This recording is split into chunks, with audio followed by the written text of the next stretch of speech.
Hey guys, how's it going? My name is Adam. Today I'm going to show you how to fade out a video in Canva. So as you can see right here, we added a template, right?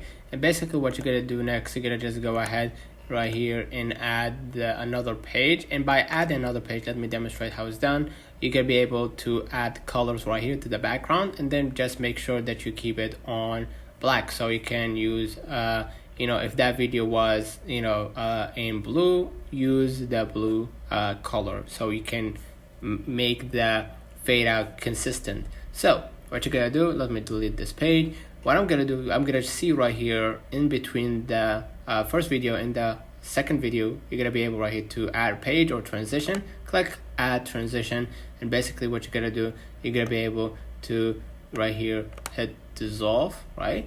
And basically now once we play that video, right, you're gonna see right here, let me move it like this one, and as you can see, the video has been faded out. So let's know in the comments if this video helped you. Don't forget to like and subscribe. Thank you for watching.